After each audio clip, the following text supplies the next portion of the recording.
ये कहानी है राजू नाम के एक लड़के की जो बहुत अक्लमंद था और पढ़ाई में भी बहुत अच्छा था। राजू के परिवार में वो और उसके माँ बाप थे। राजू के पापा एक बिजनेसमैन थे।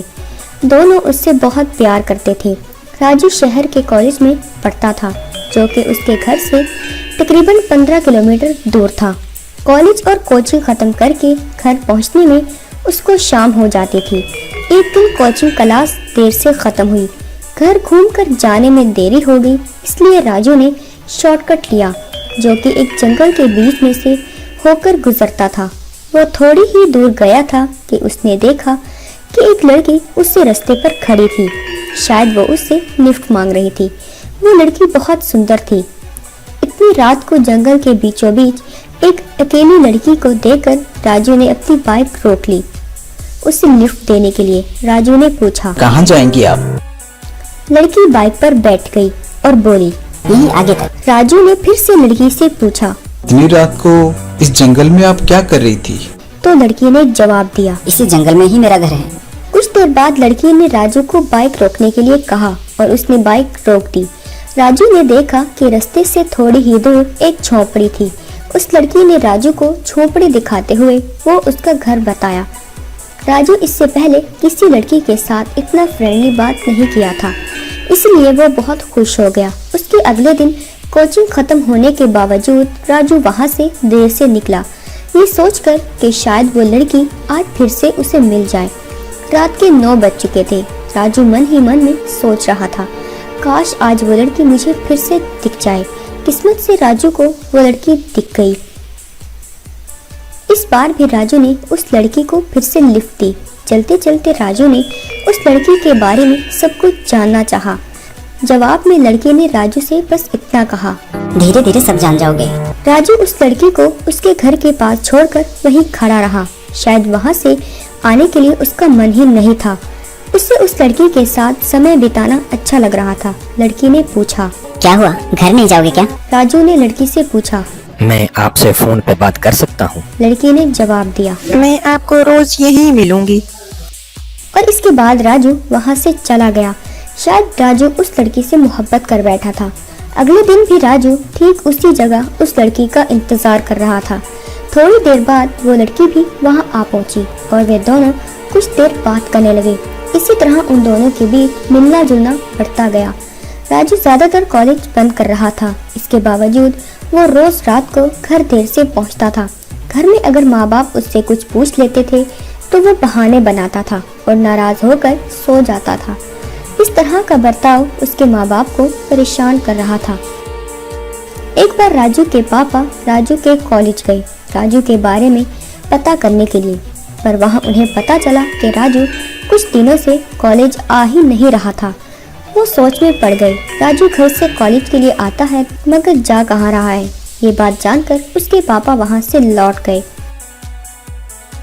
राजू घर लौटने के बाद उसके पापा उससे पूछने लगे कि वो कहाँ गया था। राजू के पास कोई जवाब नहीं था। वो गुस्से में बिना खाए पिए ही सो गया। उस दिन राजू के माँ बाप सो नहीं पा रहे थे। राजू के बर्ताव से उन्हें लगा कि राजू किसी गलत काम में पड़ गया है। ठीक उसके अगले दिन राजू कॉलेज के लिए निकल गया और ठीक उसके पीछे पीछे उसके पापा राजू का पीछा करते हुए चल पड़े। राजू उस झोपड़ी के पास पहुंचकर हॉर्न बजाने लगा। कुछ दिन बाद वो लड़की बाहर निकली। राजू उस लड़की को लेकर एक पहाड़ी के पास गया। वहां दोनों बैठकर बातें करने लगे। राजू के पापा ये सब दूर से देख रहे थे। वो उसके पास गए और पूछा, तुम यहाँ अकेले बैठकर किससे बात कर रहे हो बेटा?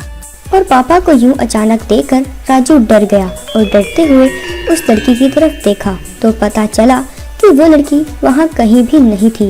राजू के पापा उसे घर ले गए। घर पहुँचने के बाद राजू के पापा ने उससे माजरा क्या है पूछा और राजू ने भी डर के मारे पापा को सारी बात बता दी। राजू के पापा राजू पर कोई बुरी आत्मा का साया है जानकर तांत्रिक बुलवाकर झाड़ पूछ करवाया। इसके बाद राजू का बाहर जाना बंद हो गया। ऐसे कुछ दिन गुजर गए। एक दिन रात को राजू सो रहा था। अचानक से उसकी नींद खुल गई। तभी उसने देखा कि वह लड़की उसके पास बैठी थी। इतनी रात को उस लड़की को अपने कमरे में देखकर राजू चौंक गया।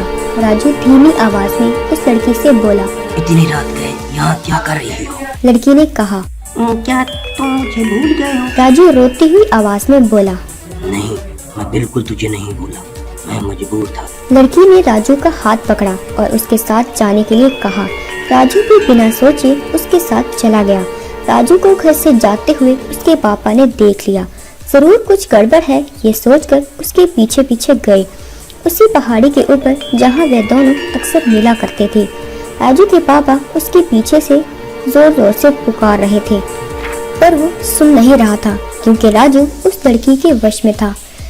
आगे गहरी खाई थी, राजू उसी खाई की तरफ बढ़ रहा था, इसलिए राजू के पापा दौड़कर गए राजू को बचाने के लिए। राजू ठीक खाई की तरफ पैर बढ़ा ही रहा था कि तभी उसके पापा ने उसे पीछे से पकड़ लिया और एक सख्त जोर से चांटा मारा उसकी गाल पर। पापा को सामने देखकर राजू चौंक गया। उसके बाद राजू के पापा उसको घर ले आए और उसके ठीक अगले दिन वो राजू को उस लड़की के घर ले गए जहाँ पर वो लड़की रहती थी। सच्चाई ये थी कि उस घर में 8 सालों से कोई भी नहीं रहता था। दरअसल वो एक खंडर था। ये सब देखकर राजू समझ गया कि वो जिस लड़की से मोहब्बत करता था वो कोई आम लड़की नहीं, बल्कि वो किसी की आत्मा थी।